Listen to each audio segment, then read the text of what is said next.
Mudah-mudahan kesukaran kita datang cari ilmu ini dipermudahkan kita besok untuk masuk surga. Amin. Tajuk saya hari ini ialah Rasul Ulul Azmi. Rasul Ulul Azmi. Rasul ni, Nabi lagi Rasul ni yang tahu bilangannya hanya Allah. Bilangan Rasul dengan Nabi ni yang tahu yang sebenar hanya Allah. Tetapi kata ulama ada Nabi ada 124,000, Rasul ada 313. Kemudian Nabi lagi Rasul yang wajib kita tahu tu ada 25. Mulanya Nabi Adam, akhirnya ialah Nabi Muhammad. Itu kita kena tahu tu. Kalau kita tak tahu kita berdosa. Sebab wajib tahu nama-nama Nabi yang 25 tu. Hari ini saya terus menuju kepada Rasul Ulul Azmi. Apa makna Ulul Azmi? Mereka yang mempunyai kecekalan hati. Cekal hati dia. Macam mana dibuat pun dicekal. Contohnya Nabi yang pakai dakwah di Taif.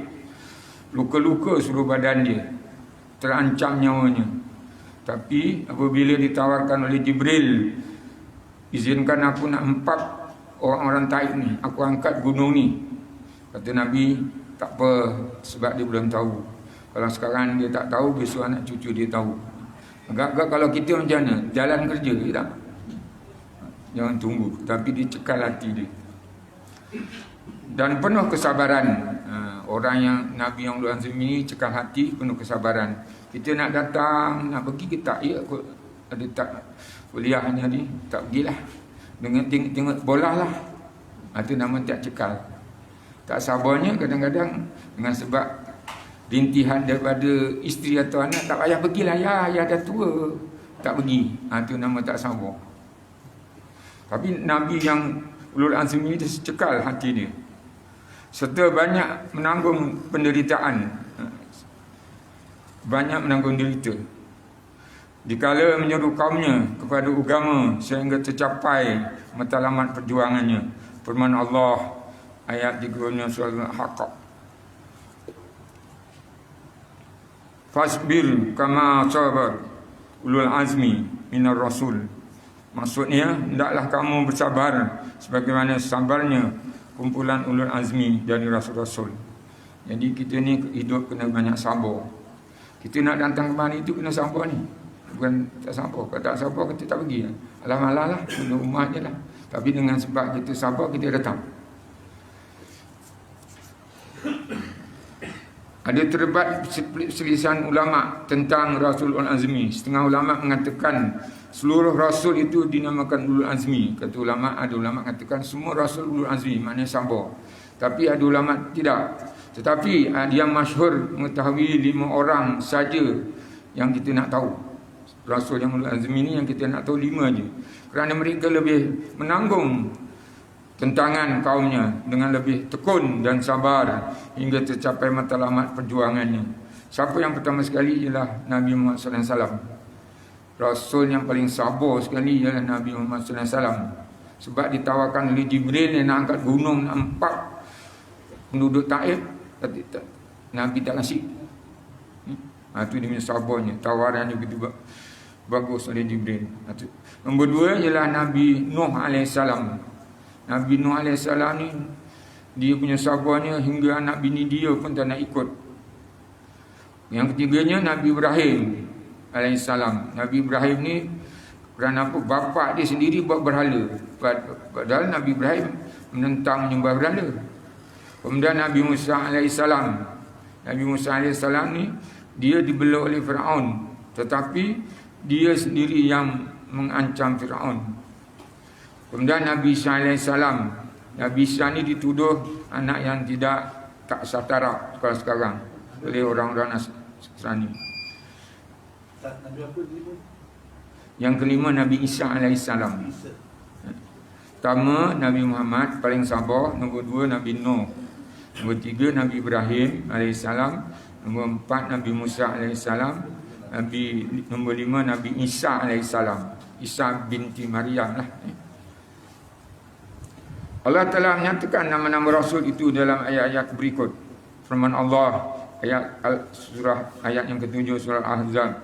Wa iza akhazna min nabiyyina mi'ahum misaqahum wa minka wa min Nuhin wa Ibrahim wa Musa wa Isa bin Maryam wa hazna minhum misaqan waliza. Surah Azim. Dan ingatlah ketika kami mengambil daripada nabi-nabi perjanjian setia mereka, dan daripada engkau yakni Muhammad, Nabi Nuh, Nabi Ibrahim, Nabi Musa, Nabi Isa dan binti Maryam. Dan kami telah mengambil daripada mereka perjanjian setia yang teguh. Firman Allah lagi surah Syura, san'alakum minad dini ma wasa bihi Nuhan wallazi auhayna ilaika wa ma wasaina bihi Ibrahim wa Musa wa Isa an aqimuddin wala tatafarraqu fihi kabura alal musyrikina ma tad'uhum ilaihi Allahu yattabi ilaihi man yasha wa yahdi ilaihi man yunib. Sadaqallahu azim. Apa maksud ayat ini? Allah telah menetapkan undang-undang agama bagi kamu yang ia telah perintahkan kepada Nuh, dan yang telah kami wahyukan kepadamu Muhammad, dan juga yang telah kami perintahkan kepada Nabi Ibrahim, pada Nabi Musa, pada Nabi Isa, iaitu supaya mereka menegakkan agama dan jangan mereka bercerai-berai pada mengikutnya. Dan orang-orang musyrikin memang berat untuk menerima apa-apa yang engkau serukan mereka. Tetapi Allah jua yang memilih sesiapa yang ia kehendaki untuk menerima agama tauhid dan memberi hidayah kepada sesiapa yang kembali patuh kepadanya. Hidayah ni semuanya daripada Allah. Contohnya Nabi Muhammad. Nabi Muhammad dibela oleh bapa saudara dia, namanya Abu Talib. Adik-beradik bapa Nabi Muhammad ni 13. Yang sulung Al-Kaabah, yang akhir, yang bungsu Abu Talib, yang pertengahan Abdullah. Adik-beradik Abdullah ni 13. Yang sulung Al-Kaabah nama dia, yang bungsu Abu Talib. Yang tengah-tengah 13, tengah-tengah dia 6 ke 7. Kalau yang ke-13, tengah-tengah dia 6 ke 7. 7. Yang ke-7 ialah Abdullah, bapa Nabi Muhammad. Apa yang jadi kesedihan bagi kita, dia tak dapat hidayah. Contohnya Abu Talib. Abu Talib ni padahal dia sayang pada Nabi Muhammad, tapi malangnya dia tak beriman kepada Nabi Muhammad. Dan Nabi Muhammad berdoa supaya dapat keampunan hidayah daripada Allah. Allah jawab apa? Engkau boleh memberi, tapi hidayah daripada aku. Begitu juga. Kalau orang tu tak dapat hidayah, Haji Wan hantarlah WhatsApp kedebak-kedebuk, dia tak dapat hidayah, dia tak pergi. Kalau dia dapat hidayah, malam ni belajar apa? Dia tanya. Yang tak dapat hidayah ni, dia tahu pun dia tak tahu. Sebab hidayah tu datangnya daripada Allah. Kita tak boleh buat apa-apa. Saya ambil pada Nabi Nuh dulu. Kenapa Nabi Nuh dulu? Tadi padahal yang paling sabar, paling cekal Nabi Muhammad. Tapi kenapa saya ambil Nabi Nuh? Sebab Nabi Umar menyuruh ke agama Islam terlalu lama. Apa kata dia di sini? Nabi Nuh AS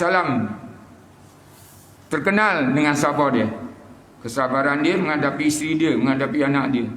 Dan tabah hati menjalankan tugas menyampaikan seruan Allah kepada umatnya hingga menyiapkan masa lamanya 950 tahun.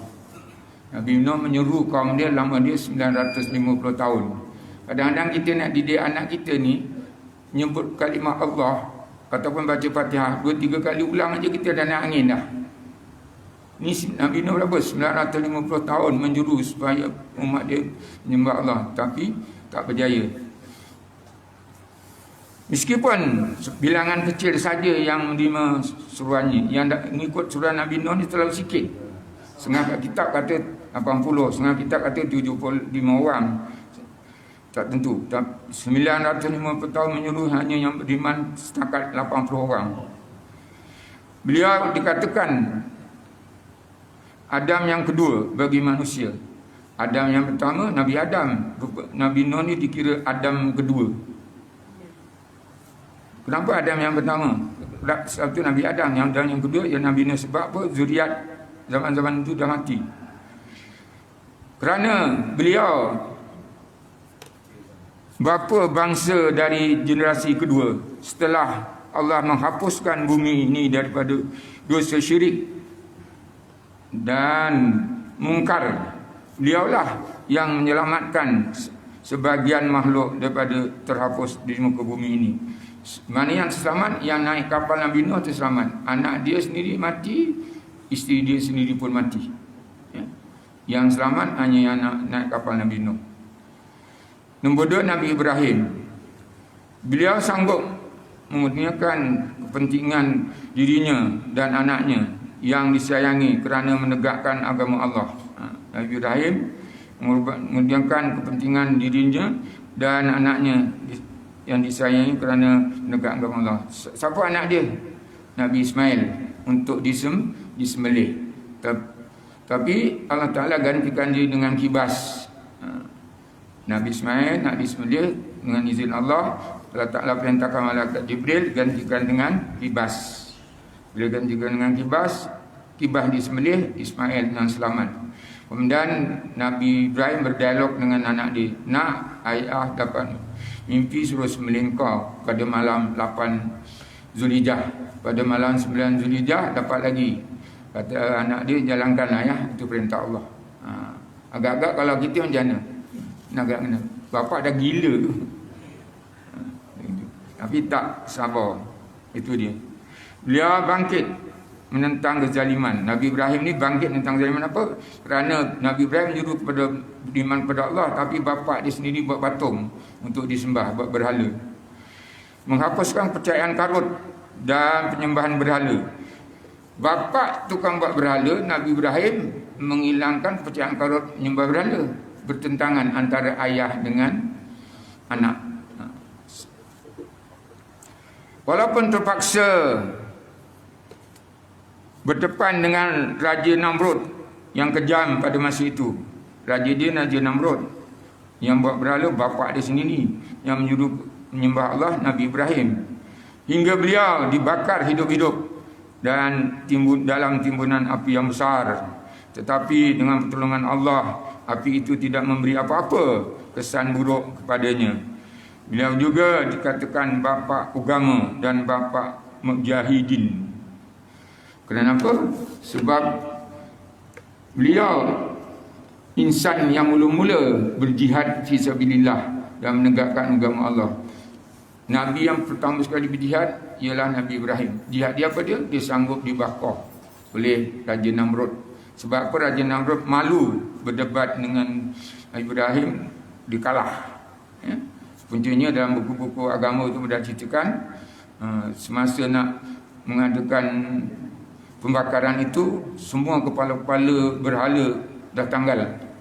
Dia ambil satu berhala yang besar, digantungkan dengan kapak ni. Siapa yang tanggalkan kepala-kepala Tuhanku ni? Kata Nabi Ibrahim, berhala yang besar yang ada leher dia kapak tu lah. Habis dijawab oleh Namrud, mana dia boleh buat kerja? Kalau dia tak boleh buat kerja, kenapa kau sembah dia? Sebabnya malunya Namrud, maka dijatuhkan hukuman bakar pada Nabi Ibrahim. Nabi Ibrahim dibakar, tapi dengan izin Allah tak jadi apa-apa pun. Tak ada luka dan sebagainya. Sebab apa? Pertolongan Allah. Ayat dia, doa dia, Nabi Ibrahim minta hasbunallah wa ni'mal wakil. Hasbunallah wa ni'mal wakil. Jadi kalau kita berjalan ke mana-mana, jangan takut dengan keadaan situ ada kubur tu, ada dalam kubur ada kuburan, ada hantu, pokok besar ada hantu dan sebagainya. Kita sebut hasbunallah wa ni'mal wakil. Hasbunallah wa ni'mal wakil. Kalau para hadirin hadirat nak ikut saya, ikutlah. Tak ikut pun tak apa. Ini amalan saya. A'udzubillahi minasyaitonir rajim. Bismillahirrahmanirrahim. Alhamdulillahirabbil alamin. Hasbunallahu wa ni'mal wakil. Hasbunallahu wa ni'mal wakil. Baca 7 kali. Kemudian minta pada Allah, "Ya Tuhanku, ayat Al-Quran yang aku baca ini ada pahala, ada rahmat, ada sifat, ada mizat, ada kebenaran, ada rahsia, ada wahyu. Aku berlindung, selamatkanku daripada apa? Lindungilah diriku daripada perkara-perkara berbahaya." Bacanya 7 kali. A'udzubillahi minasyaitonir rajim. Bismillahirrahmanirrahim. Alhamdulillahirabbil hasbunallahu wa ni'mal wakil. A'udzubillahi minasyaitonir rajim. Bismillahirrahmanirrahim. Alhamdulillahirabbil hasbunallahu wa ni'mal wakil. A'udzubillahi minasyaitonir rajim. Bismillahirrahmanirrahim. Alhamdulillahirabbil hasbunallahu wa wakil. Guru saya yang ajar saya ni dah meninggal dah, tapi saya tetap guna pakai. Alhamdulillah, apa-apa yang saya kandaki insya-Allah tercapai. Tapi usahalah. Tak payah pakai zimat syirik. Tak payah pakai tangkal pun syirik. Baca doa tu boleh. Itu doa menyelamatkan kita. Nabi Ibrahim nak baling ke dalam api neraka, baca dia tu hasbunallah wa ni'mal wakil. Saya buat waktu lepas sembahyang subuh dan waktu sembahyang maghrib. Jadi saya buatlah 7 kali. InsyaAllah selamat. Minta kepada Allah lindungi kita, minta lindungi daripada perkara-perkara yang tidak elok. Itu juga kalau nak cuba boleh juga. Balikkan, buka dapur gas besar-besar, api dia, baca Bismillahirrahmanirrahim, hasbunallah wa ni'mal wakil 7 kali, cecah ke api tu. Jadi kita jadi. Nak lodoh tangan kau buatlah. Kenapa Nabi Ibrahim tak lodoh? Sebab dia dapat mujizat, pertolongan Allah. Tapi guna pakai, insya-Allah selamat. InsyaAllah selamat. Sebab saya dah amalkan dah. Dah lama saya amalkan dah. Bunyinya sikit aja, rupanya dia fantilat sangat besar. Kita serah diri pada Allah. Saya berdiri ni cara apabila saya ikhlas ni maknanya ijazah lah tu. Ya? Kalau saya ikhlas maknanya ijazah, buatlah. Saya ulang semula. A'udzubillahi minasyaitonir rajim. Bismillahirrahmanirrahim. Alhamdulillahirabbil alamin. Hasbunallahu wa ni'mal wakil. Tu hasbunallah ni ada tak nak ulang juga. Auzubillahi minasyaitonir rajim. Alhamdulillahirabbil alamin. Hasbunallahu wa ni'mal wakil. 7 kali baca. Berdinding, pagar, pelindung, penyelamat. Minta pada Allah macam itu. InsyaAllah selamat. Tapi jangan cari pasal. Ada motorkar lalu, duduk tengah jalan. Mampus. Sekarang pada Nabi Musa. Tadi sana ada nak tanya tadi siapa ni? Ya? Saya tak ada sebut 3 pun tak. Saya sebut 7 tak. Oh, dia dengan 3. Kalau dengan 3 tu bukan pendengaran kurang, takut tak tertumpu khayal. 7 7.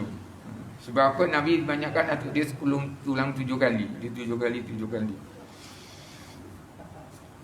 Kemudian Nabi yang berapa? Yang ketiga pula, Nabi Musa alaihissalam. Terkenal dengan keberaniannya dan sanggup meninggalkan kesenangan istana kerana menjalankan seruan Allah. Nabi Musa ni kelebihan dia gerang dengan satu orang sebab orang tu gulio orang Bani Israel. Dia tumbuk satu orang dengan izin Allah mati. Izin Allah mati. Semua keberanian dia macam tu, dia tak takut. Bila berjuang, dia berjuang membebaskan kaumnya. Kaum dia kaum apa? Kaum Bani Israel dari dijadikan hamba. Bani Israel ni masa bila Bani Israel ni wujud? Saya ambil keluar sikit boleh? Nabi Ibrahim, isteri dia 2 ke 3? 1 ke 2 ke 3? Nabi Ibrahim, isteri dia 1, 2 ke 3? 2. Nabi Ibrahim, isteri dia 2. Perempuan-perempuan, Nabi Ibrahim, isteri dia berapa? 2. Kalau tak tahu, jangan jawab. Nabi Ibrahim, isteri dia 3. Isteri yang pertama nama dia Sarah. Dia dapat anak namanya Ishak setelah berumur 80 tahun. Daripada Sarah ni tadi, Ishak, itulah timbulnya kaum Bani Israel. Yang keduanya ialah Hajar. Hajar dapat anak seorang namanya Ismail. Ismail ni bahasa dia Arab. Yang Bani Israel bacanya Ibrani. Bani Israel ini dia menyanu bahasa Ibrani. Nabi Muhammad bahasa dia Arab. Daripada Nabi Ismail lah sampainya kepada Nabi Muhammad. Daripada Nabi Ibrahim nak sampai kepada Nabi Muhammad mesti ada 24 keturunan baru jumpa Nabi Muhammad. Sebut nama saya tak nak sebut dah. Dia daripada Nabi Ibrahim nak sampai Nabi Muhammad tu melalui lapisan 24 keturunan. Daripada Nabi Adam nak sampai Nabi Muhammad 52 keturunan. Bahasa yang digunakan bahasa Arab. Sebab tu Nabi Muhammad Arab. Kemudian Nabi Ibrahim kahwin dengan Kanzurah. Isteri yang ketiga Kanzurah. Anak dia 6. Daripada Kanzurah ni kebanyakan anak-anak dia ada di timur jauh, termasuk Indonesia dan sebagainya. Jadi kita ni keturunan Nabi Ibrahim daripada Kanzurah, Brunei dan sebagainya. Jadi kalau orang tanya Nabi Ibrahim isteri berapa? 2. Jangan cakap 2. Tak tahu diam. Tahunya 2. Sebab tu buat belajar tu wajib. Apabila datang belajar macam ni kita tahu bahawa isteri Nabi Ibrahim 3. Kita ni keturunan daripada Kanzurah. Nabi Muhammad keturunan daripada Nabi Ismail. Kemudian Nabi Musa keturunan daripada Nabi Ishaq, Bani Israel. Jelas Okey. Jadi Nabi Ibrahim isteri berapa? 3. Bukan 2. Bukan. Kalau cakap 2 bermakna orang ni kurang faham. Itu je lah. Bukan bodoh, kurang faham. Bodoh lain. Sebab Nabi tak kasih kita kata bodoh. Kita tak boleh kata seorang bodoh. Semua sama. Dia kurang faham. Bukan kurang ilmu. Tak. Kurang faham. Pasal apa tak faham? Kerana tak datang belajar.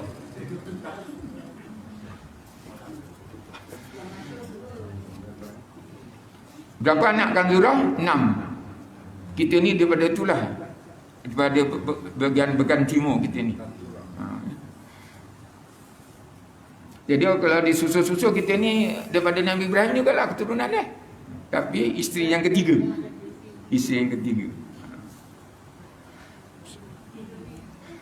Agak-agak isteri yang pertama Sarah tu dengan Hajar ada perasaan cemburu tak? Cemburu besar, bergolak rumah tangga. Sebab tu Hajar dihantar ke Mekah. Jadi orang perempuan nak nisbah di madu tak cemburu, tak ada cemburu. Isteri Nabi Ibrahim bercemburu.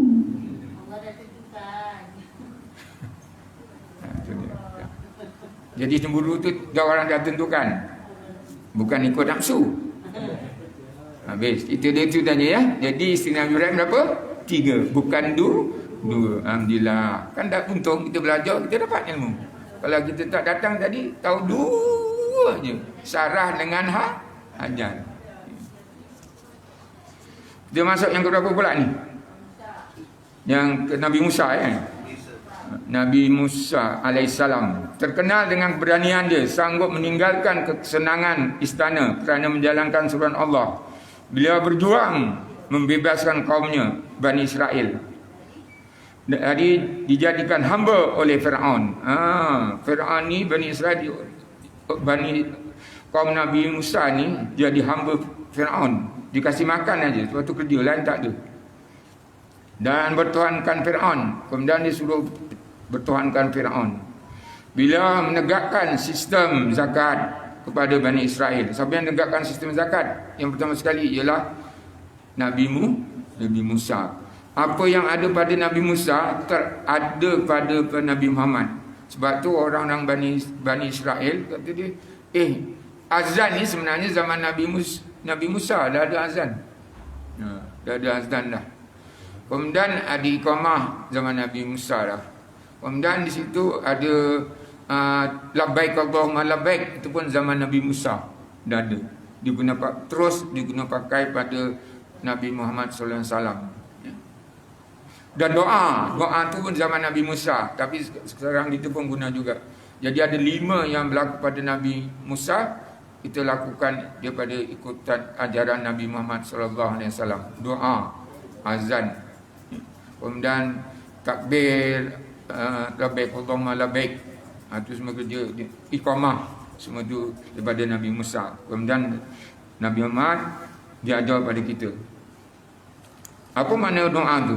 Doa ialah pembukaan sesuatu perkara, kita ada doa.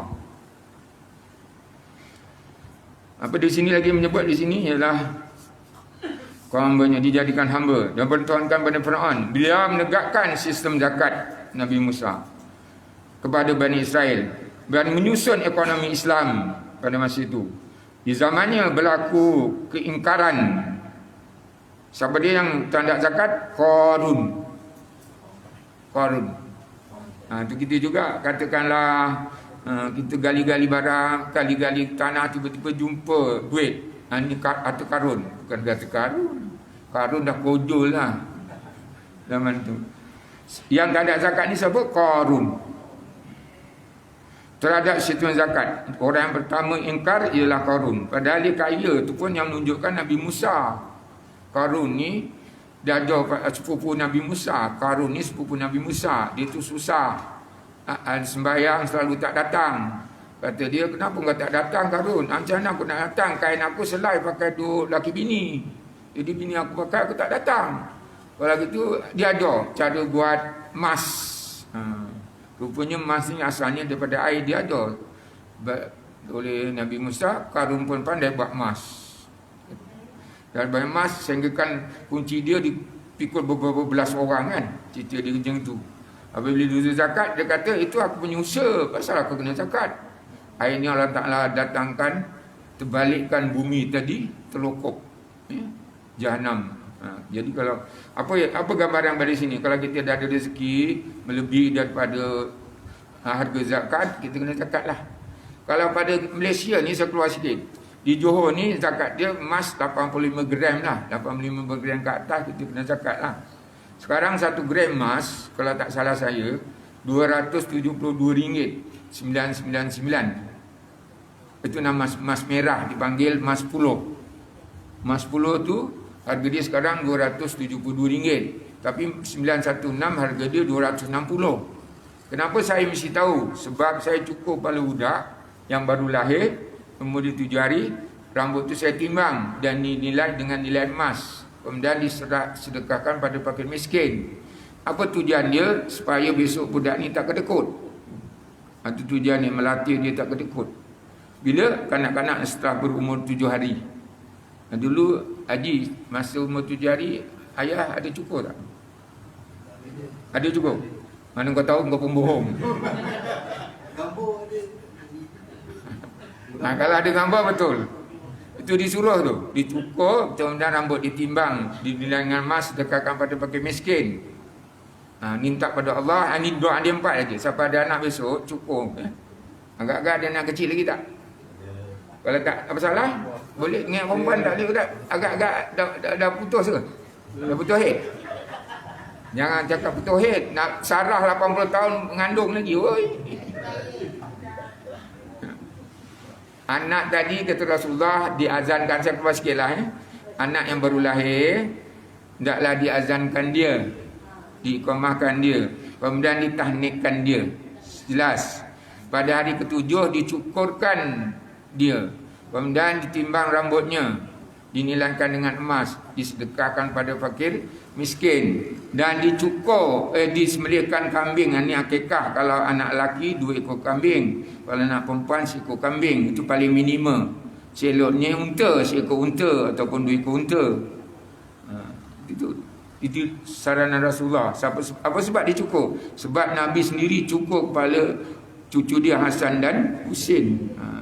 Jadi kita kena buat. Siapa nak dapat semangatku besok di padang mahsyar, dia kena ikut sunnahku. Sebenarnya kalau kita tak ikut sunnahku, boleh tak? Tak boleh, kena ikut lah. Semua saya bagi satu aja. Nabi dah cakap dah, barang siapa berselawat padaku pagi dan petang. Pagi dan petang. Pagi di mana? Lepas subuh. Petang bila? Lepas sembahyang asar. 10 kali. 10 kali. Allahumma salli ala Muhammad. Tak mau. Allahumma salli ala Muhammad wa ala ali Muhammad. 10 kali aja. Boleh buat 10 kali? Boleh, pemalas. Takkan 10. Biarlah banyak, 100 pun tak apa. Sebab Nabi dah beri jaminan berhak mendapat syafaatku besok di padang mahsyar. Soalannya boleh lah. Itu nak dicuba. Tak oh 10 tak cukup. Lebih gitu. Boleh. Tak, ini bukan gurau betul. Saya cakap betul ni. Ini hadis tau. Saya keluarkan sikit, keluar dari sini lah. Okay. Jadi kalau ada simpan emas 85 gram kena zakat. Ada simpan emas 85 gram kena zakat. Sebab nilai dia, kalau sekarang ni 85 gram kali dengan 272 bermakna 24,000 lah. Kalau duit simpan 24,000 lama setahun, kena zakat lah. Zakat dia 1/40 je, tak banyak pun. Kalau 40,000, berapa zakat dia? 1,000 je. Lokek ke? Lokek. Sayang. Ya? Apa? Emas. Emas yang pakai tak kena zakat itu Ada orang dulu ustaz kata emas yang dipakai tak kena zakat. Jangan salah faham. Emas yang tak kena zakat yang emas jadi basahan, tu basahan. Dipakai hari-hari. Bukan simpan kerana kahwin betul pakai sini. Anda kahwin pakai rantai 3-4 susun.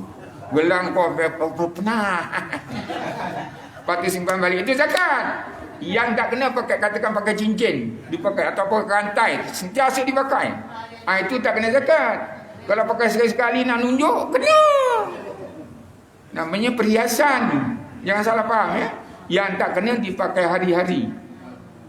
Orang lelaki pakai hari-hari pun kena zakat. Orang lelaki pakai hari-hari pun kena zakat. Kenapa lelaki kena pakai hari-hari kena zakat?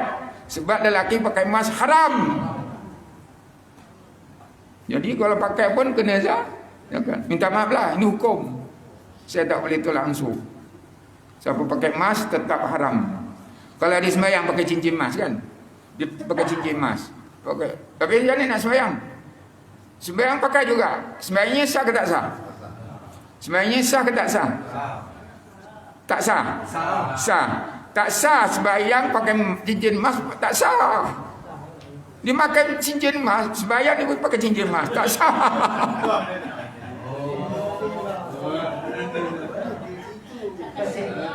Itulah dia, kena faham. Dia sembahyang pakai cincin, tak sah lah. Tak sah. Allah Akbar, pakai cincin tak sah. Ayat tu putarkan sikit aja. Sebenarnya lelaki pakai cincin emas bayang sah. Lelaki yang memakai cincin emas sah. Saya kata tadi pakai, bukan memakai. Ayat kena faham. Lelaki yang memakai cincin emas bayang sah. Tapi lelaki yang lelaki sembahyang pakai cincin emas tak sah. Dia tengah sembahyang pakai cincin, masukkan cincin tak boleh lah. Sembahyangnya sah tapi perbuatan tu haram. Sembahyangnya sah. Gurau-gurau juga tapi hukum gurau juga. Semua ayat kasih ubah sikit. Orang sembahyang pakai cincin emas tak sah. Orang sembahyang memakai cincin emas sah. Jadi kebetulan itu bes. Itu gurauan saja lah kan. Jadi sedaplah sikit ada ngantuk-ngantuk tu hilang sikit. Gurau ni pasal apa? Nabi sendiri pun kalau dia menyampaikan ilmu dia ada yang itu supaya orang fokus. Pertanyaan belum dibuka. Ini masalah emas ni. Oh, okey. Apa saya fahamkan ada ceramah-ceramah dulu. Emas walaupun kita pakai harian wajib zakat. Betul? Tak, saya berani tak. Yang pakai harian tak wajib zakat. Contohnya dia pakai cincin yang tak tanggal tu kan, atau pakai satu rantai senasa dipakai. Takut suami dijual. Dia pakai. Gelang sekali pakai. Maknanya pakaian harian. Sebab dia panggil walaupun cukup sebab dia pakaian harian. Tak tanggal-tanggal tau. Bukan nanti simpan-simpan, tak ada. Yang kena tu pakai disimpan. Lepas pakai 1-2 hari simpan. Itu kena. Pakai harian ni memang tak tanggal. Ada mengatakan pakai harian pun cukup dasar wajib bayar. Pakai harian lebih pada huruf yang kena tu. Lebih pada huruf, lebih daripada 85 gram dia kena zakat juga. Tapi telah lebih pada huruf. sampai lebih daripada itu. Tu maknanya tu tak, kalau cincin sebentuk tu tak akan sampai 85 gram. Ataupun tapi sekarang ni kalau nak beli emas pun baguslah, tengah murah. Dulu 300 lebih, sekarang ni tinggal 272,999. Mana emas 10 boleh beli. Lelaki kalau nak beli kasih bini isteri kedua, belilah. Bini kedua. Bukan isteri, bini kedua.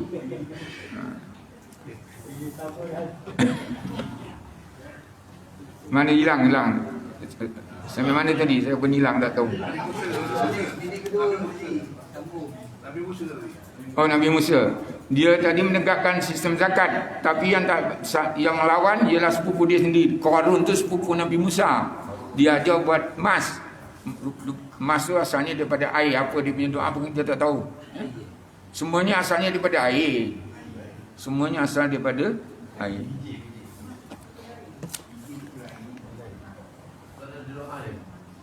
Ekonomi Islam di zaman berlakunya keingkaran Qarun, orang yang pertama ingkar zakat itu apa? Qarun. Terhadap sistem zakat. Zakat dia 1/40 kalau simpan duit. Kalau emas pun dinilaikan 1/40 juga. Akibatnya Qarun ditelan oleh bumi bersama-sama hartanya. Nabi Musa dikatakan bapa iktisad, maknanya bapa ekonomi pada masa itu. Yang keempat, Nabi Isa alaihissalam. Seorang yang sangat zuhud dan menghindarkan diri dari kongkongan kebenaran. Masa itu dia Nabi Isa ni pecahan orang Kristian. Dan kemewahan hidup. Kebenaran dia tak suka, kemewahan hidup dia tak suka. Beliau yang dia yang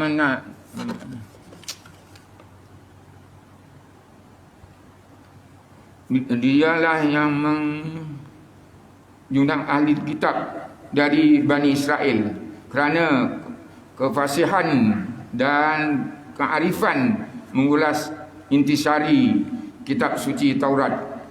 Nabi Isa ni kitab sucinya Taurat. Dialah yang mengulas segala kitab isi Taurat. Sedangkan beliau masih kanak-kanak lagi. Nabi Isa ni cerdik otak dia. Masa mak dia dituduh buat perkara yang tidak elok, dia masih bayi lagi dah pandai menjawab. Cerdik Nabi Isa. Beliau pembawa dalil sebagai mukjizat dari Allah dan dikenali sebagai bapa ilmu nakliyah dan akliyah. Nakliyah akal, nakliyah firman Allah, akliyah gunakan akal. Nakliyah ayat Quran, akliyah akal. Dia cerdik Nabi Isa alaihissalam. Cerdikan dia tu. Tapi murid dia sendiri nak bunuh dia. Murid dia sendiri nak bunuh Nabi Isa. Nabi Isa diselamatkan oleh Allah. Nabi yang kalau dalam kitab yang saya baca, Nabi yang masih hidup Nabi Dir, Nabi Isa, Nabi Idris itu masih hidup lagi. Nabi Dir di laut, Nabi Musa, Nabi Isa di langit. Kemudian Nabi Ilyas di bumi itu yang masih hidup. Sebab ada orang jumpa lagi Nabi Dir.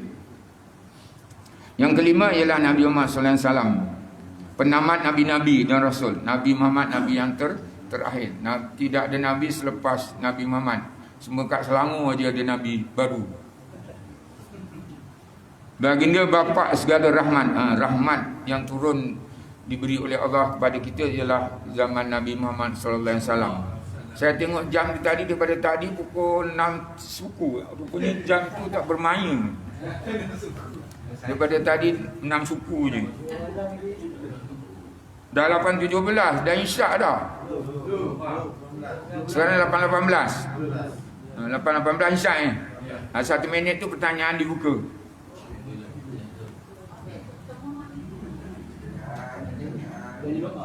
Bapa rahmat daripada Allah ialah Nabi Muhammad sallallahu alaihi wasallam. Ya? Nabi Muhammad lah yang minta kepada Allah segerakan dihisap di pada masa kelak. Keadaannya gelap gulita, dah tak tentu rasa. Masing-masing jumpa Nabi Adam. Nabi Adam kata, aku tak mampu, aku sendiri pun buat salah dengan Allah. Kau jumpalah Nabi ni. Akhirnya jumpa Nabi Muhammad SAW. Nabi Muhammad SAW tak bertangguh lagi sebab dia dah janji dah. Apa dia? Syafaatku akan aku gunakan besok di padang mahsyar. Itu ni. Pertanyaan dibuka. Kalau tak, saya tutup. Tak doa tak? Doa apa tu? Korun tu. Doa karun. Nak dia itu ndak kalau gitu awak kena minta hidayah pada Allah. Mudah-mudahan Nabi Musa bagi hidayah pada Allah. Sebab saya pun tak dapat doa tu. Kalau saya dapat, saya dah buat emas dah. Tapi yang ajar buat emas daripada air Nabi Isa pada sepupu dia nama Qarun. Tujuannya dia selepas sembahyang berjamaah. Apa dah kaya lupa daratan, tak pergi sembahyang pun. Nabi Isa minta zakat, dia kata itu atas usaha aku, kenapa aku nak zakat? Inilah manusia apabila senang lupa daratan. Cara dia macam itu. Tapi yang ada ni tak. Sebab datang kemari dia tak lupa daratan. Tak ada lagi pertanyaan. Doa saya tak dapat bagi sebab saya sendiri pun tak ada.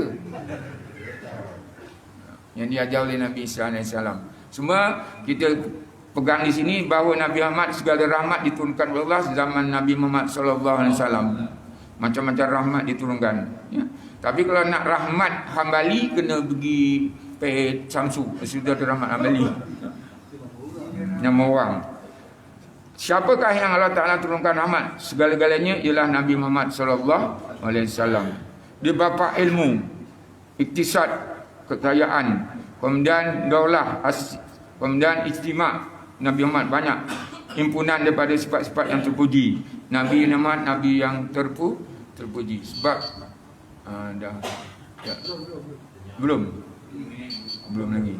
Pertanyaan ni buka, saya bagi, kalau tak saya tutup. Tak ada tak apa. Emas yang dipakai harian yang orang panggil Jawa, kata Jawa basahan, tu tak kena zakat. Tapi kalau pakai sekali-sekali kena zakat. Berapa nisab dia? 85 gram. Nilai dia sekarang lebih kurang 24,500. Ustaz, pakai hari tu, walaupun dah sampai 80 gram, kena zakat. Kalau pakai hari-hari. Tapi kalau lebih daripada ada ke sampai 85 gram pakai sehari? Banyak sini Baru tujuannya kalau, tapi niat dia mesti ada lain tu. Niat dia aku tak sepaya yang zakat aku pakai je gitu. Itu tujuannya, bukan kerana yang sebenar. Matlamat dia ngelakkan daripada kena zakat. Tapi kalau dipakai je mungkin tak kena zakat lah. Kalau 85 gram pasal apa? Basahan tak kena. Tak kena zakat juga. Walaupun dah lebih pada huruf dah lebih 85 gram pakai sekilo. Tak maksud saya sini ada sini. 100 gram dia pakai. Sini ada. Semua kali lebih daripada 80 gram. Tapi dia pakai lagi, adakah dia wajib zakat? Lebih pada huruf kena. Sebab paling minimanya 85 gram. Kalau dia pakai 100 gram dah kena lah. Mana siapa yang ada emas lebih 80 gram, kena zakat lah Kena walaupun zakat. dia pakai. Sebab dia lebih pada huruf. Tak ada hukum mengatakan siapa pakai tak kena zakat. Siapa pakai? Sebab daripada itu pada huruf. Pada huruf mana 85 gram. Basahan. Yalah. Jangan pakai lebih-lebih lah. Itu maknanya primawah, bukan basahan. Basahan ni biasanya cincin sebentuk pada akal kita lah yang kita nampak. Seutas rantai. Kalau dah pakai bertindih-tindih sehingga melengkung leher, itu ada tujuan yang lain. Tak ada pelepasan, tak ada. Jadi boleh tak saya katakan bahawa siapa yang pakai harian ni, walaupun banyak pun atau walaupun banyak lebih mesti kena zakat. Kalau tengok lebih pada huruf mesti kena zakat. Walaupun kehidupan memang Tak boleh. Tak. Itu maknanya tujuan ni kerana nak ada sebab sesuatu. Kita alhamdulillah sampai sini dulu. Saya tutup dengan tasbih kifarah.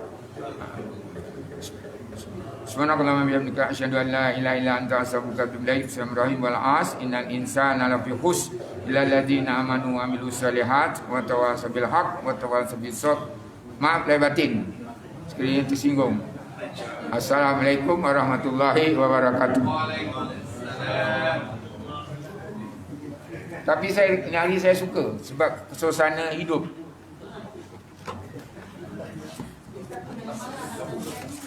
Nah,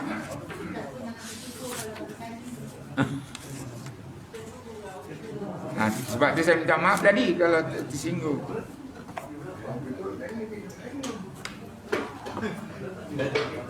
Tutup pasal tanya.